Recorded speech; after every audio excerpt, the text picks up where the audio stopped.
The records of the past furnish the surest lessons for the future. A phrase spoken by Edward Everett, and hopefully true in some respect towards this video.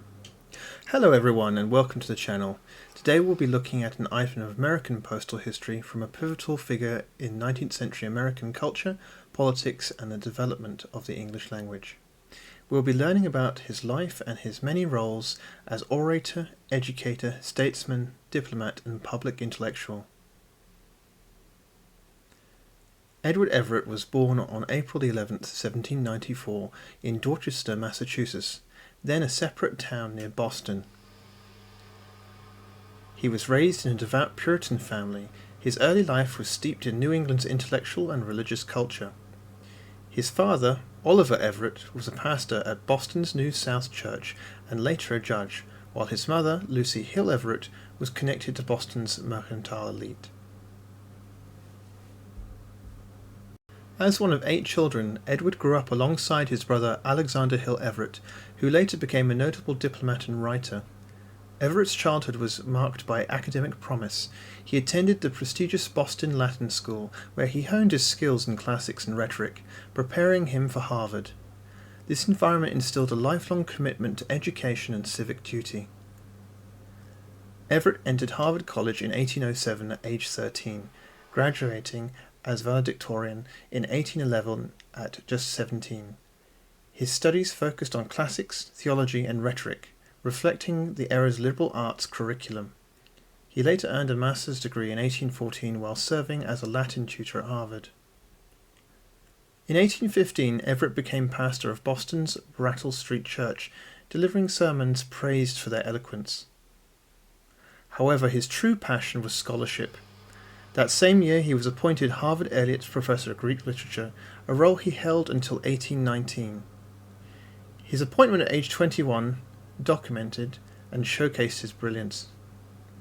To prepare, Everett studied at the University of Göttingen in Germany from 1815 to 1817, earning a PhD, one of the first Americans to do so, specializing in Greek and German.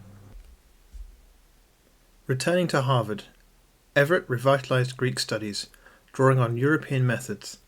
In 1820, he briefly edited the North American Review, shaping American intellectual discourse. His orations during this period included his 1824 Phi Beta Kappa address at Harvard, gaining national attention for their eloquence. In 1822, Everett entered politics, serving as U.S. Representative for Massachusetts' 4th District until 1826. He advocated for education and infrastructure. His oratorical skills made him a standout, but he faced criticism for his conservative Whig views. In 1835, Everett was elected governor of Massachusetts, serving until 1839. His 4 terms focused on education reform, including support for public schools and infrastructure development, such as railroads. By 1839, Everett had established himself as a leading American intellectual and statesman. His governorship, marked by progressive reforms, set the stage for later more senior diplomatic roles. His early education showcased his belief in education's power, famously expressed in this quote, "Education is a better safeguard of liberty than a standing army." Despite challenges such as political opposition during his governorship, Everett's eloquence and scholarship made him a national figure by the age of 45. Edward Everett was appointed U.S. Minister to Great Britain in 1841 by the then President William Henry Harrison, serving under the Whig administration. His tenure, which continued under President John Tyler, came during a tense period in U.S.-British relations. Key issues included the northeast boundary dispute over the Maine-New Brunswick border and the Oregon Territory dispute, both rooted in ambiguities from the 1783 Treaty of Paris. Everett's prior experience as a Harvard professor and his PhD from the University of Göttingen made him an ideal choice. His cultural sophistication and diplomatic tact, honed during his European studies, earned him respect in British circles, setting the stage for his impactful tenure. In 1846, Everett became the 13th president of Harvard, with a bold vision to transform the university. Everett sought to broaden Harvard's curriculum beyond its traditional focus on classics and theology. He introduced early steps towards an elective system, allowing students limited flexibility in their studies. This would be a precursor to the transformative reforms later implemented by President Charles Eliot. One of Everett's most enduring achievements was his support for the establishment of the Lawrence Scientific School in 1847. The school was founded with a donation from Abbot Lawrence, a Bostonian industrialist, to provide advanced training in science and engineering. Everett saw the school as a way to elevate Harvard's role in America's scientific advancement. The Lawrence Scientific School offered courses in fields like chemistry, geology, and civil engineering, attracting students seeking practical and professional education. Tragically, personal challenges also took a toll. In 1848, Everett suffered the loss of his daughter Charlotte, which, combined with declining health, contributed to his decision to resign in 1849 after just 3 years.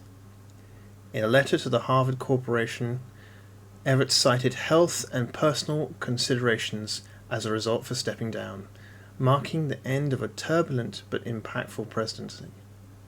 Later, Edward Everett took office as Secretary of State under President Millard Fillmore on November 6, 1852, following the death of Daniel Webster. His appointment came late in Fillmore's administration, during the final months of the Whig Party's presidency, as the nation approached the transition to President-elect Franklin Pierce in March 1853. Everett, with his prior experience as U.S. Minister to Great Britain, brought diplomatic expertise to a role that required navigating complex international issues. However, Everett's tenure, though only 4 months, he was involved in critical foreign policy issues. One major focus was the ongoing dispute over the Mosquito Coast in Central America, where British and American interests clashed over control of this strategic region. Everett corresponded with British officials to clarify U.S. opposition to British claims, reinforcing the Monroe Doctrine stance against European colonization in the Americas. His diplomatic notes, characterized by precision and firmness, helped maintain dialogue without escalating tensions. Another issue was the Lobos Islands dispute with Peru, where American ships sought guano resources. Everett advocated for U.S. commercial interests while seeking to avoid conflict.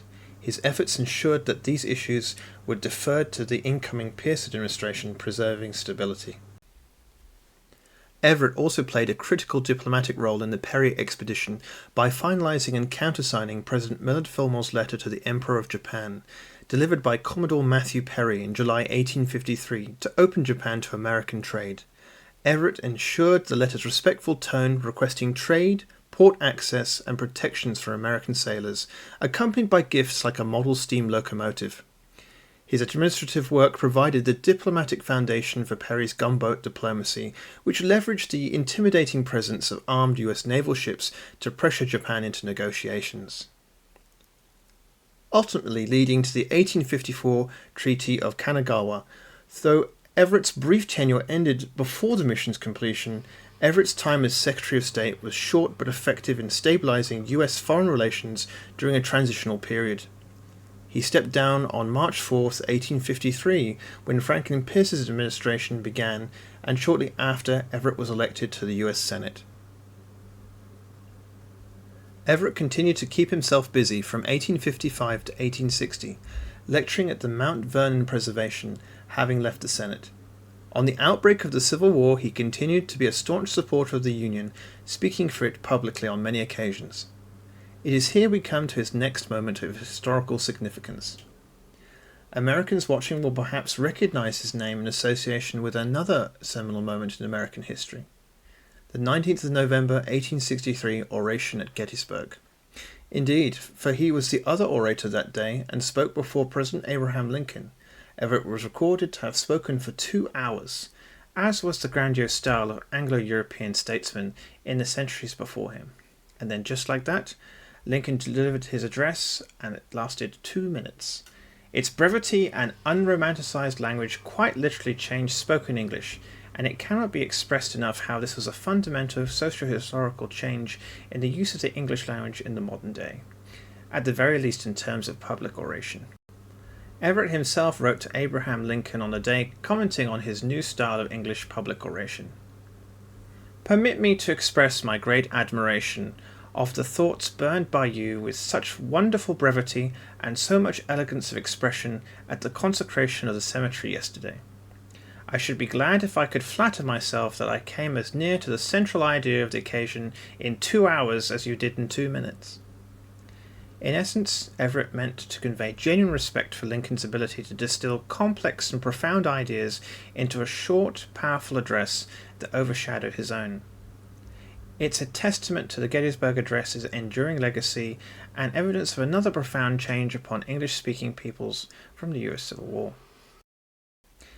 Edward Everett died in Boston, Massachusetts on January 15, 1865. He passed away at his home after contracting pneumonia, following a cold he developed while speaking at a public meeting to raise funds for Southern Unionists. Okay, let's have a look at this entire. It's an 1818 letter from Everett, and it's addressed to Stephen Higginson Jr. in Boston, Massachusetts, who was steward of Harvard University from 1818 until 1834. He in fact founded the Harvard Divinity School. If we open up, we can start our inspection. Okay, here we go. As you can see probably that there's bits missing, which of course makes transcribing a little bit harder. Okay, see if I can get it open here. I have to be careful. There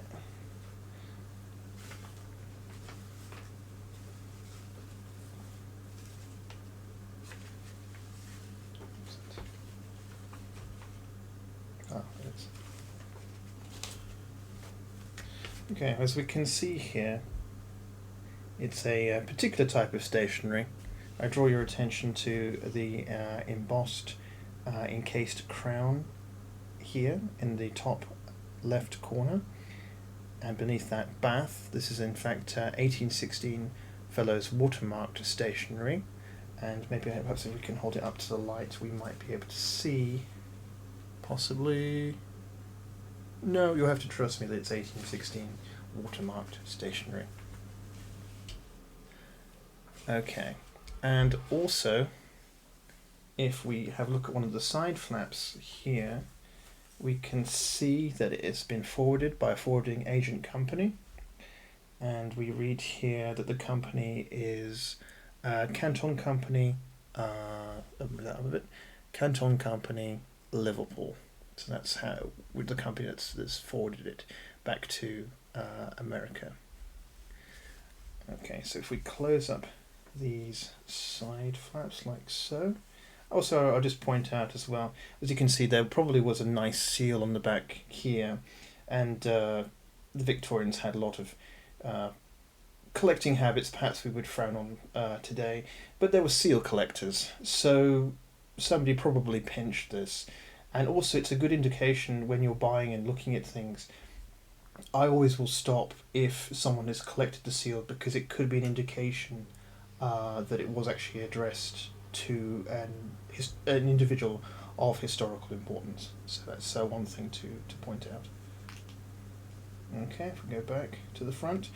Okay, so we have a look at the front here. We can see in the top left corner a cross, which probably is a reference and indication to the recipient, that the letter actually talks about somebody who's deceased in the letter, which is actually the case. If we have a look at the postage, we can see that it was received in Boston with a faint red Boston Ship 6 ribbon hand stamp. I wouldn't say this is a fine strike of this hand stamp. I would say that it's probably good and perhaps not fair. Okay, so it's paid the ship fee to port.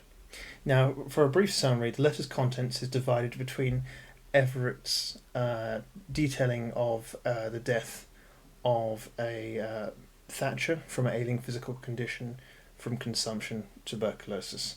Thatcher being Samuel Cooper Thatcher, an American clergyman and librarian who died in Moulins, France, a close friend of Everett. And Everett, in fact, in the letter makes a reference to visiting him in Moulins. The second aspect of the letter details his travels in England to the many universities, with comments of class size and procedural interests as well as speculation on his future career. Now, for those who would like to hear the letter in full, or as much as I can transcribe, a full reading of the letter will follow this. Now the letter will be read in full. My dear Sir, I have this moment received your acceptable favour of March 20th, which was forwarded me from Paris. One to mark in it makes me particularly desirous to leave no time in answering it, particularly as I find from this letter of other friends that the same remark has been often made, that of my going to Moulins finding him T so low, I should naturally await the last sad event. I should indeed naturally have done it, had there been any more prospect of it. Impending to dear Mr. Thatchin's situation was unquestionably such as to prepare all who saw him for any sudden turn his disorder might take. But it was at the same time such that his physician, Dr. Bell, assured me repeatedly that he might survive till spring, and even reach America. Mr. T.'s own feelings were, I am sure, in unison with this, for while he was not only aware of the great length to which the disease had gone, but perfectly prepared for any event of it, he confided to me constantly not only a hope but an expectation, with love of Providence, of reaching home. In these circumstances, with courses of study beginning at Paris, it was my duty to finish. So far from being a comfort to Mr. Thatcher, had he even lived through the winter, it would have been to him to think that he was keeping me from my pursuits, and as he was of external comfort so well situated, he would not have permitted me to stay.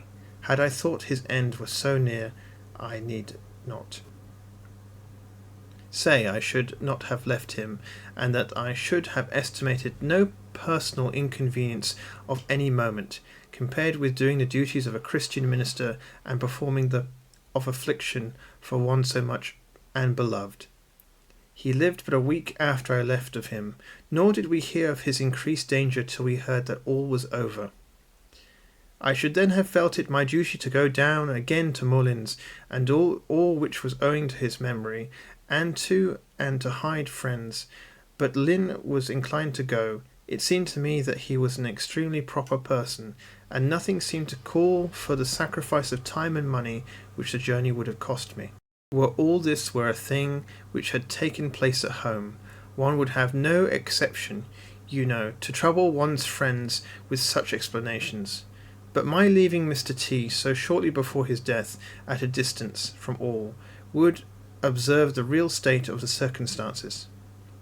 The remark in your letter, as in others from home, made me wish not to be silent on the subject, though it seems after all as if I did both myself and my friend an injustice in thinking it, to show that I was not inattentive to him in his last days.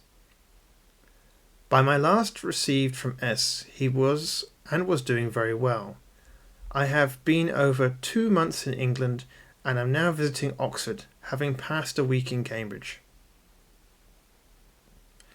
There is more teaching and more learning in our American Cambridge than there is in both the English universities together, though between them they have 4 times our number of students.